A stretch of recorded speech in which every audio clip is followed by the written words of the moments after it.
नमस्कार, स्वागत है आपका झारखंड समाचार में। चलिए जानते हैं आज की झारखंड की अब तक की सबसे बड़ी और महत्वपूर्ण खबरों के बारे में। सभी खबरें आपके लिए काम की होने वाली है, पर इससे पहले अगर आप चैनल पर नए हैं तो चैनल को सब्सक्राइब कर लें और वीडियो को एक प्यारा सा लाइक अवश्य कर दीजिएगा। आपका एक लाइक करना ही हमारी मेहनत का फल होता है। तो चलिए शुरुआत करते हैं आज की पहली और बड़ी खबर से। झारखंड में भाजपा आज जारी करेगी घोषणा पत्र और 300 यूनिट फ्री में बिजली देने का कर सकती है ऐलान।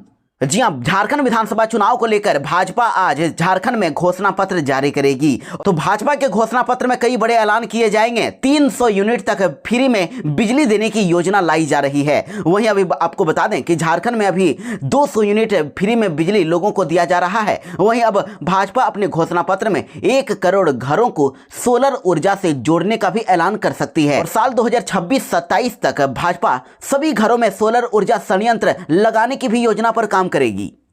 वहीं इसके साथ ही भाजपा ने ऐलान कर दिया है कि गोगो दीदी योजना के तहत महिलाओं को अब हर महीने की 11 तारीख को 2100 रुपए दिए जाएंगे। वहीं राज्य के सभी परिवारों को साल में 10 सिलेंडर 500 रुपए में ही दिए जाएंगे और बाकी के जो 2 सिलेंडर साल में दिए जाने वाले हैं वो बिल्कुल ही पर्व के अवसर पर फ्री में दिया जाएगा। एक भी पैसा इसका नहीं लगेगा और 5 साल के भीतर 1.5 लाख सरकारी पदों पर भर्ती की प्रक्रिया पूरी कर ली जाएगी और सारी प्रक्रियाओं पर भर्तियां 1 नवंबर 2025 तक पूरा भी कर लिया जाएगा। वहीं ग्रेजुएशन और जो पोस्ट ग्रेजुएशन करने वाले युवा हैं उन सभी अभ्यर्थियों को 2 साल तक 2000 रुपए मासिक भत्ता दिया जाएगा। हर महीने 2-2 हजार रुपए मिलेंगे। उसके बाद इधर पीएम आवास योजना के तहत 21 लाख लोगों को आवास भी दिया जाएगा। साथ ही घर बनाने के लिए सबको मुफ्त में फ्री में बालू दिया जाएगा। भाकपा माले ने जारी किया चुनावी घोषणा पत्र, जनता से किए बड़े वादे। जी हां, भाकपा माले ने धनबाद में पार्टी का घोषणा पत्र यानी संकल्प पत्र जारी कर दिया है और पार्टी ने इसमें विकास, स्थानीयता, रोजगार, झारखंडियों के मूल अधिकार, जन अधिकारों के साथ ही झारखंडी हितों पर अपने वादे को जनता के सामने रखा। तो भाकपा माले के घोषणा पत्र के मेन पॉइंट जो है वो है झारखंड को कॉरपोरेट का कब्जा नहीं होने देंगे, स्थानीयता और रोजगार झारखंडियों का मूल अधिकार है, शिक्षा, स्वास्थ्य और खेलकूद में बजट बढ़ाना, जंगल, जल और जमीन की सुरक्षा करना और स्वास्थ्य और पर्यावरण संरक्षण पर भाकपा माले ने जोर दिया है। वहीं आपको बता दें कि पार्टी के पोलियो ब्यूरो सदस्य आनंद महतो ने कहा है कि भाकपा माले ने कभी जनता के हितों के साथ समझौता नहीं किया और भाजपा पर झारखंडियों के अधिकारों को अडानी के हाथों उन्होंने सौंपने का आरोप लगाया और साथ ही कहा कि झारखंडियों के अधिकारों को बीजेपी ने ईडी, सीबीआई के जाल में बंधक बनाया है। मुख्यमंत्री हेमंत सोरेन ने केंद्र सरकार से हाथ जोड़कर की अपील, कहा कि राज्य का 1,36,000 करोड़ का कोयला बकाया चुकाएं केंद्र। जी हां, झारखंड में विधानसभा चुनाव को लेकर चुनावी सरगर्मियां तेज हो गई है और प्रधानमंत्री नरेंद्र मोदी और साथ ही केंद्रीय गृह मंत्री अमित शाह की चुनावी रैलियों से पहले ही अब मुख्यमंत्री हेमंत सोरेन ने एक्स पर पोस्ट करके केंद्र सरकार से अपील की है। कहा कि प्रधानमंत्री और गृह मंत्री झारखंड तो आ रहे हैं, लेकिन मैं एक बार फिर से उनसे हाथ जोड़कर अनुरोध करता हूं कि वे झारखंडियों का 1,36,000 करोड़ का बकाया, कोयला बकाया चुका दें। ये राशि झारखंड के लिए बहुत ही महत्वपूर्ण है। इसके साथ ही उन्होंने भाजपा के सांसदों से भी बड़ी मांग कर दी है। उन्होंने कहा कि भाजपा के सांसद भी राशि के भुगतान में मदद करें। झारखंड में फेज 2 के चुनाव को लेकर बड़ी खबर है। 38 विधानसभा क्षेत्रों में 32 ने नॉमिनेशन वापस ले लिया है। भाजपा के बागी बाटुल और वीरेंद्र मंडल ने नाला से नाम वापस लिया। आपको बता दें कि झारखंड विधानसभा चुनाव के दूसरे चरण में अब नाम वापसी की प्रक्रिया पूरी हो गई है। नामांकन वापस लेने वाले प्रमुख चेहरों में भाजपा बागी उम्मीदवार सत्यानंद झा बाटुल और वीरेंद्र मंडल शामिल हैं और पूर्व मंत्री बाटुल और वीरेंद्र मंडल दोनों ने नाला से नामांकन दाखिल किया था और इस बार भाजपा ने यहां से माधव महतो को उतार दिया है। तो चुनाव के इस रन में इस बार 1211 उम्मीदवार टोटल हैं और पहले चरण की 43 सीटों पर 683 और दूसरे चरण की 38 सीटों पर 528 उम्मीदवार इस बार चुनावी मैदान में उतर चुके हैं। आपको बता दें कि 2019 के विधानसभा चुनाव की बात करें तो 81 सीटों पर 1216 प्रत्याशी थे और इस बार 5 प्रत्याशी कम हैं। बढ़ सकती है इरफान अंसारी की मुश्किलें, सीता सोरेन की बेटी ने एसटी/एससी थाने में दर्ज कराई एफआईआर। जी हां, जामताड़ा से कांग्रेस के उम्मीदवार डॉक्टर इरफान अंसारी की मुश्किलें बढ़ने वाली है। 24 अक्टूबर को इरफान ने नामांकन के बाद मीडिया से बातचीत करते हुए जामताड़ा से बीजेपी उम्मीदवार सीता सोरेन को लेकर अमर्यादित टिप्पणी कर दी थी और इरफान ने सीता को रिजेक्टेड माल कह दिया था। और अब इस मामले में सीता सोरेन की बेटी जयश्री सोरेन ने जामताड़ा के ST 80 थाने में अब FIR दर्ज करा दी है। जयश्री ने अपनी शिकायत में लिखा है कि मेरी मां सीता सोरेन जामताड़ा विधानसभा क्षेत्र से प्रत्याशी हैं और उनकी प्रतिद्वंदता वर्तमान विधायक इरफान अंसारी से है और मैं और मेरा परिवार अनुसूचित जनजाति के संथाल जाति से हैं, जबकि इरफान अंसारी मुसलमान हैं। वह दबंग और आपराधिक प्रवृत्ति के व्यक्ति हैं। वहीं इसके साथ ही सीता सोरेन की बेटी जयश्री सोरेन ने कह दिया है कि हाल ही में डॉक्टर इरफान अंसारी जी ने मेरी मां के लिए एक टिप्पणी की थी, उन्हें रिजेक्टेड माल कह दिया था और उन्होंने जो माल शब्द का इस्तेमाल किया है वह महिलाओं के लिए बहुत ही खराब शब्द है, क्योंकि ऐसे शब्द का प्रयोग करके कोई भी इंसान इससे बच नहीं सकता। और अगर इसको बोलकर वो कह रहे हैं कि फूलों में निकल गया तो ये नहीं चलेगा। फूलों में अगर आप किसी की माँ को माल, अच्छा माल या बुरा माल ऐसे शब्द बोलेंगे तो बहुत ही खराब लगता है। वह तो एक मंत्री भी हैं और उसके बाद भी वो हमारी माँ के बारे में इस तरह के शब्द का इस्तेमाल कर रहे हैं तो हम तो उसके खिलाफ आवाज उठाएंगे। झारखंड में हिमंता बिस्वा शर्मा ने JMM पर लगाया बड़ा गंभीर आरोप और कहा कि ये हिंदुओं को बचाने का अब चुनाव है। जी, असम के मुख्यमंत्री हिमंता बिस्वा शर्मा ने झारखंड में झारखंड मुक्ति मोर्चा के नेतृत्व वाले गठबंधन पर घुसपैठियों को संरक्षण देने का आरोप लगाया है और कहा कि ये चुनाव अवैध प्रत्याशियों को बाहर निकालने और हिंदुओं की रक्षा करने का चुनाव है। भारतीय जनता पार्टी यानी भाजपा के झारखंड चुनाव सह प्रभारी हिमंता बिस्वा शर्मा ने हिंदुओं से सनातन को बचाने के लिए एकजुट रहने का आग्रह किया है। उन्होंने कह दिया है कि हम हिंदू हैं, हम हिंदू थे और हम हिंदू रहेंगे। सनातन को बचाने के लिए एकजुट रहने का समय आ गया है।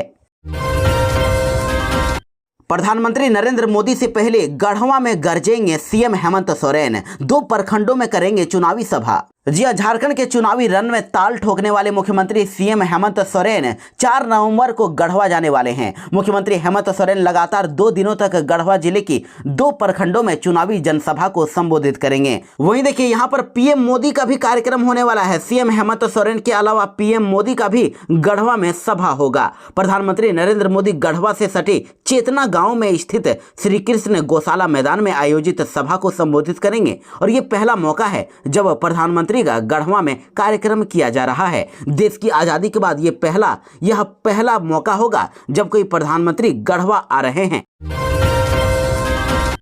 त्रिकोणीय मुकाबले में फंसी डुमरी विधानसभा सीट, झारखंड मुक्ति मोर्चा की टक्कर आजसू पार्टी से, पर जयराम बदल सकते हैं रिजल्ट। जी हां, डुमरी के लोगों के बीच टाइगर के नाम से मशहूर रहे जगन्नाथ महतो के जमीन पर इस बार झारखंड मुक्ति मोर्चा आजसू पार्टी और झारखंड लोकतांत्रिक क्रांतिकारी मोर्चा यानी कि टाइगर जयराम महतो की पार्टी JLKM के बीच में मुकाबला है। और 6 अप्रैल 2023 को शिक्षा मंत्री जगन्नाथ महतो के निधन के बाद से ही ये सीट चर्चा में है। आपको बता दें कि जुलाई 2023 में हुए उपचुनाव में झारखंड मुक्ति मोर्चा ने शिक्षा मंत्री जगन्नाथ महतो की पत्नी बेबी देवी को यहां पर टिकट दिया था और मतदाताओं की सहानुभूति लहर ने उन्हें विधानसभा तक पहुंचा दिया। CM हेमंत सोरेन ने पूरी तरह से घरेलू महिला बेबी देवी को मंत्रिमंडल में जगह देकर टाइगर के परिवार को सम्मान भी दिया और इस बार बेबी देवी का मुकाबला आजसू की यशोदा देवी से है। दोनों के राजनीतिक भविष्य की परीक्षा भी है, लेकिन सबसे ज्यादा चर्चा इस बार युवाओं में तेजी से लोकप्रिय हो रहे JLKM प्रमुख टाइगर जयराम महतो की हो रही है। आपको बता दें कि 2024 के लोकसभा चुनाव में जयराम महतो ने गिरिडीह सीट से निर्दलीय चुनाव लड़ा था और डुमरी और गोमिया में उन्हें अच्छी बढ़त भी मिली थी। इसलिए जयराम ने डुमरी विधानसभा सीट से ही चुनाव लड़ने का फैसला किया। वैसे वे बेरमो से भी चुनाव मैदान में हैं और दोनों सीट पर चुनाव लड़ने वाले वे एकमात्र प्रत्याशी हैं। तो इस बार डुमरी विधानसभा सीट पर टाइगर जयराम महतो भी इस बार रिजल्ट को बदल सकते हैं, उनकी भी जीत होने की संभावना है। झारखंड में NDA गठबंधन को लग गया बड़ा झटका। बीजेपी के पूर्व सांसद के पुत्र के साथ ही कई लोगों ने थामा झारखंड मुक्ति मोर्चा का दामन। जी हां, झारखंड विधानसभा चुनाव के मतदान से पहले ही एनडीए गठबंधन को फिर से बड़ा झटका लग गया है और इस बार कोडरमा से बीजेपी के पूर्व सांसद रीतलाल वर्मा के बेटे प्रणव वर्मा, भाजपा अनुसूचित जाति के प्रवक्ता दारा हाजरा और आजसू पार्टी के केंद्र प्रवक्ता विकास राणा अपने सैकड़ों समर्थकों के साथ झारखंड मुक्ति मोर्चा का दामन थाम लिए हैं। मुख्यमंत्री हेमंत सोरेन ने अपने कांके में स्थित आवास पर सभी को पार्टी का पट्टा पहनाकर स्वागत किया।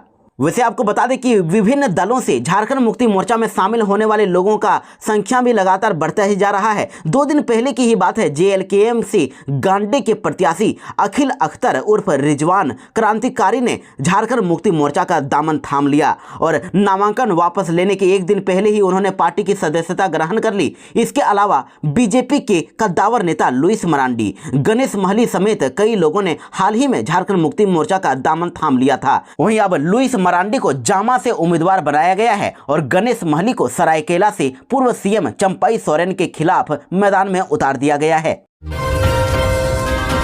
जेएमएम ने लगाया केंद्र पर गंभीर आरोप, कहा कि केंद्र सरकार रोक कर बैठी है पेंशन की राशि। जी हां, झारखंड मुक्ति मोर्चा के महासचिव विनोद कुमार पांडे ने भाजपा पर निशाना साधते हुए कहा है कि भाजपा प्रदेश समिति झारखंड सरकार पर गरीबों का पेंशन नहीं देने का आरोप लगा रही है, लेकिन इसकी गुनहगार तो केंद्र की भाजपा सरकार ही है। केंद्र सरकार ने अगस्त और किसी जिले में कई महीने से झारखंड के गरीबों और जरूरतमंदों की पेंशन रोक कर रखी हुई है।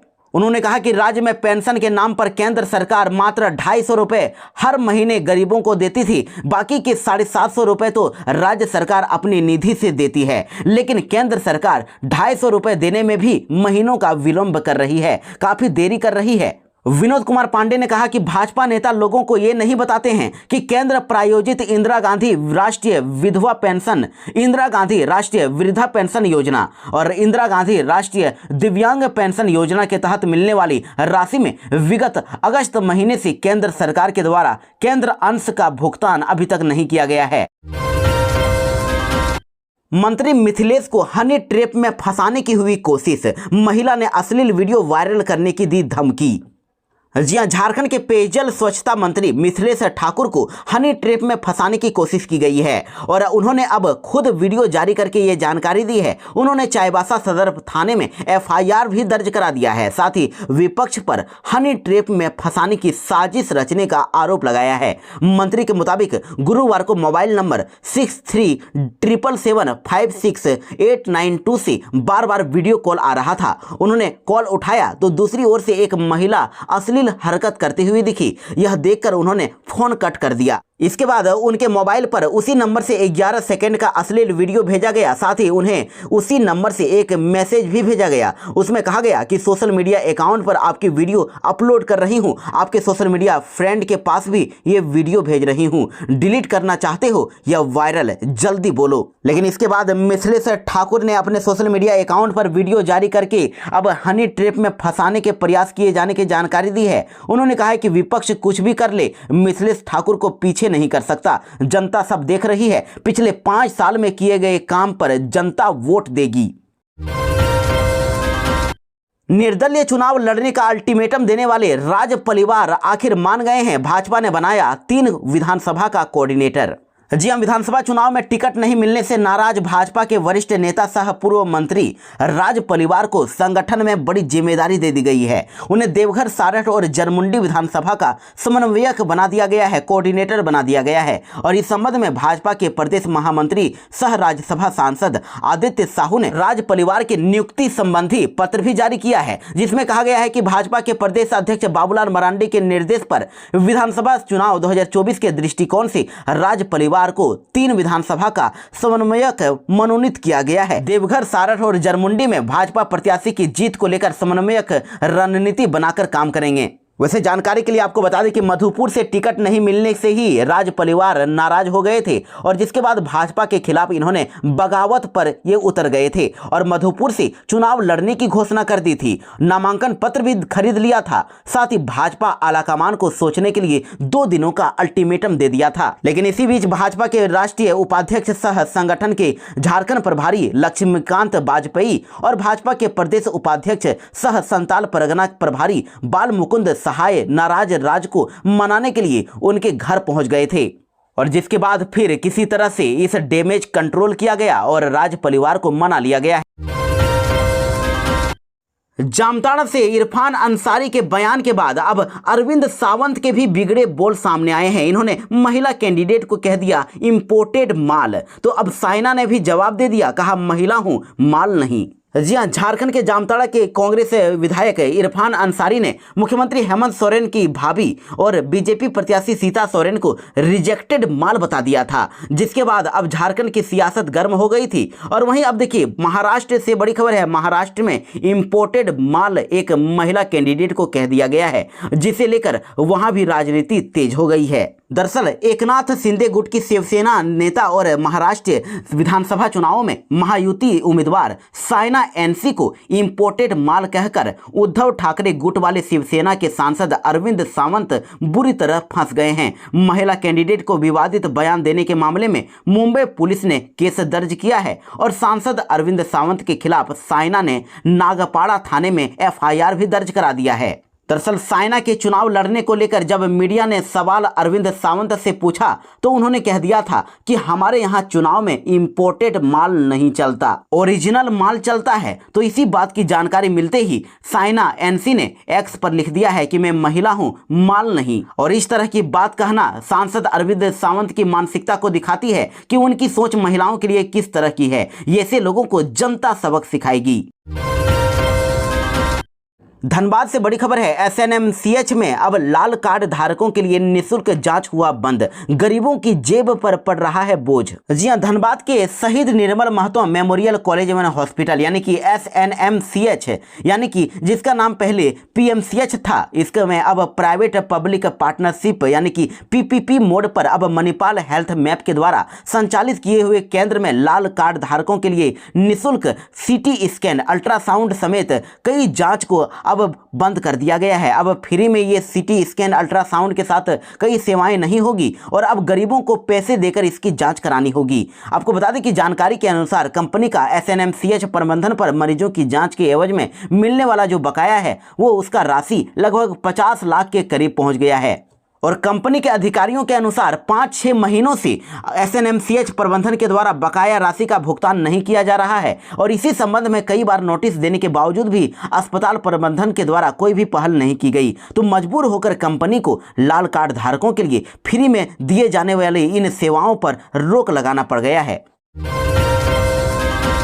रांची एयरपोर्ट को चौथी बार मिली बम से उड़ाने की धमकी, सुरक्षा को लेकर अलर्ट हुआ जारी। जी हां, रांची के बिरसा मुंडा एयरपोर्ट को चौथी बार अब बम से उड़ाने की धमकी मिली है। 28 अक्टूबर को दिन के करीब 3 बजे एक्स हैंडल पर धमकी भरा ये पोस्ट मिला है और जिसमें विस्तारा के विमान को उड़ाने की बात कही गई थी। और इससे पहले अगर बात करें तो 22 अक्टूबर और 25 सितंबर 2024 को भी धमकी मिली थी और इससे पहले मई में भी धमकी मिली थी। और इसके बाद देश की सुरक्षा एजेंसियों ने बिरसा मुंडा एयरपोर्ट पर वीवीआईपी मूवमेंट को लेकर अलर्ट जारी करके कहा है कि एयरपोर्ट और भारतीय मौसम विज्ञान विभाग कार्यालय की सुरक्षा को खतरा है। वहीं रांची एयरपोर्ट को लगातार मिल रही धमकी के बाद इसे अति संवेदनशील की श्रेणी में डाल दिया गया है और सीआईएसएफ ने सुरक्षा बढ़ा दी है। एयरपोर्ट के आसपास हर संदिग्ध गतिविधियों पर नजर रखी जा रही है और आने जाने वाले यात्रियों की सुरक्षा जांच कड़ी कर दी गई है। वहीं 4 नवंबर को प्रधानमंत्री नरेंद्र मोदी भी आने वाले हैं तो केंद्रीय मंत्रियों के साथ कई वीवीआईपी चुनाव के दौरान आने वाले हैं और ऐसे में उनकी सुरक्षा को भी खतरा है। इसके मद्देनजर रांची एयरपोर्ट की सुरक्षा और बढ़ा दी गई है। देखिए बड़ी खबर आ रही है, झारखंड में मुख्यमंत्री हेमंत सोरेन ने गलत हलफनामा दायर कर दिया, जिसके बाद भी उनका नामांकन रद्द नहीं होगा। कमेटी की सिफारिश अभी पेंडिंग है। जी हां, झारखंड के मुख्यमंत्री हेमंत सोरेन की उम्र 5 साल में 7 साल बढ़ गई है। ये कारनामा उनके चुनावी हलफनामे में हुआ है और इस पर अब विपक्षी दल खासकर कि भाजपा अब हमलावर हो गई है। वैसे आपको बता दें कि झारखंड मुक्ति मोर्चा के कार्यकारी अध्यक्ष हेमंत सोरेन ने 24 अक्टूबर को बरहेट एसटी सीट से विधानसभा सीट से नामांकन किया था और उसमें दी गई जानकारी पिछले विधानसभा चुनाव यानी कि 2019 से थोड़ी अलग है। उस वक्त उनकी उम्र 42 साल बताई गई थी, लेकिन जबकि इस बार 2024 में दायर हल्फनामा में हेमंत सोरेन की उम्र 49 साल है और इस पर भाजपा अब हमलावर हो गई है। तो वहीं जेएमएम ने भी पलटवार कर दिया है। तो अब ये सवाल उठ रहा है कि क्या कोई इस तरह के गलत हल्फनामे को अगर दायर करता है तो इसके क्या मायने हैं, और अगर कोई गलत हल्फनामा दायर करे तो उसका क्या क्या बिगड़ जाएगा। इधर हेमंत सोरेन विवाद पर झारखंड के मुख्य निर्वाचन पदाधिकारी के रवि कुमार ने कह दिया है कि यह मामला इलेक्शन पिटीशन का है, मैं टिप्पणी नहीं कर सकता। वैसे आपको बता दें कि नियम के अनुसार चुनाव लड़ने से अब हेमंत सोरेन को कोई भी रोक नहीं सकता है, रोकने का प्रावधान ही नहीं है। गलत हल्फनामा के खिलाफ चुनाव आयोग के अधिकार बहुत ही सीमित हैं। आयोग संपत्ति के आंकड़ों को इनकम टैक्स विभाग को भेज देता है, लेकिन बाकी हल्फनामे की जांच तभी की जाती है जब शिकायत मिलती है। कोई शिकायत न मिले तो ये हल्फनामा कूड़े के ढेर जैसे ही हो जाता है, और अगर शिकायत में एफिडेविट भी गलत पाया जाए तो भी आयोग बहुत कुछ नहीं कर सकता। The representation of people's act यानी आरपीए 1951 की धारा 125A के तहत अधिकतम 6 महीने की सजा हो सकती है, जुर्माना भी लगाया जा सकता है, लेकिन कैंडिडेट को चुनाव लड़ने से नहीं रोका जा सकता। इंडियन रेलवे के एडवांस रिजर्वेशन के नए नियम हो गए लागू, यात्रियों के साथ रेलवे को भी होगा फायदा। जी हां, भारतीय रेलवे ने यानी इंडियन रेलवे ने एडवांस रिजर्वेशन के नियमों में बदलाव कर दिया है और नए नियम के अनुसार अब केवल 60 दिन पहले ही टिकट बुक आप कर सकते हैं। इससे पहले इसका समय 120 दिन यानी कि 4 महीनों का था, लेकिन भारतीय रेलवे ने अब कह दिया है कि इसका लाभ अब रेलवे के साथ यात्रियों को भी होगा। हम आपको रेलवे के नए नियम के बारे में बताएंगे। रेलवे मंत्रालय ने कहा है कि इससे कम धोखाधड़ी होगी। कई यात्री 120 दिन पहले टिकट बुक कर लेते हैं पर बाद में इसे कैंसिल करवा लेते हैं। वहीं कई लोग टिकट ब्लॉक करके धोखाधड़ी भी करते हैं, और इन दोनों प्रमुख बातों के कारण ही रेलवे ने नियम में बदलाव किया है। झारखंड में कई जगहों पर आया भूकंप, रांची जमशेदपुर में 5 सेकंड तक हिली धरती। जी हां, झारखंड में शनिवार को भूकंप के झटके महसूस किए गए और झटके सुबह 9:20 में आए। इस दौरान 5 सेकंड तक धरती हिली और रिएक्टर स्केल पर इसकी स्पीड 3.6 थी और भूकंप का जो केंद्र था वो खूंटी था। इसकी गहराई धरती से 5 किलोमीटर नीचे थी और हालांकि तीव्रता कम होने की वजह से किसी तरह के नुकसान की खबर नहीं है। वहीं मौसम वैज्ञानिकों के अनुसार बताया गया कि भूकंप का असर केंद्र से 50 से 60 किलोमीटर के दायरे में देखने को मिला, और जिस वजह से खूंटी के अलावा रांची, पूर्वी सिंहभूम, पश्चिमी सिंहभूम के इलाके में लोगों को भी इसका एहसास हुआ। और मौसम विभाग और स्थानीय जिलों की रिपोर्ट के मुताबिक चक्रधरपुर और जमशेदपुर में इसका असर दिखा। खरसावां में भी भूकंप की तीव्रता महसूस की गई और इन जगहों के साथ साथ चाईबासा में भूकंप के झटके महसूस किए गए। और भूकंप जिस समय आया उस समय ज्यादातर लोग अपने अपने काम में बिजी थे। जिन जगहों पर लोगों को झटके महसूस किए गए वहां लोग घरों से बाहर निकल गए। गुमला में मिनी गन फैक्ट्री का हुआ खुलासा, एक को किया गया गिरफ्तार। जी हां, देखिए बड़ी खबर है। गुमला के बसिया थाना क्षेत्र के पंथा गांव में पुलिस ने मिनी गन फैक्ट्री पकड़ी है। वहां से बड़ी संख्या में देसी कट्टा बनाने का सामान भी बरामद हुआ है और पुलिस ने इस मामले में राजेंद्र लोहरा को गिरफ्तार किया है। 24 वर्षीय राजेंद्र दोनों पैरों से दिव्यांग है। उसने अपने घर में ही गन फैक्ट्री खोल रखी थी और अब तक वह 500 से भी अधिक हथियार उग्रवादियों और अपराधियों को बेच चुका है। वहीं गिरफ्तार किए गए राजेंद्र काफी शातिर व्यक्ति है। उसने कहा है कि वह पिछले 10 साल से घर में देसी कट्टा बना रहा है और एक समय जब बसिया और आसपास का इलाका PLFI उग्रवादियों का गढ़ हुआ करता था तब उसने काफी हथियार बेचे थे और वह 14 साल की उम्र से ही हथियार बनाकर बेच रहा है। एक देसी कट्टा बेचने पर उसे 3000 रुपए से लेकर 5000 रुपए का मुनाफा होता है और इसे खूंटी, तोरपा और कामडारा, सिमडेगा, कोलेबिरा आदि जगहों पर बेचा गया है। SDPO ने कह दिया है कि उसने किन किन लोगों को हथियार बेचा है इसका पता लगाया जा रहा है।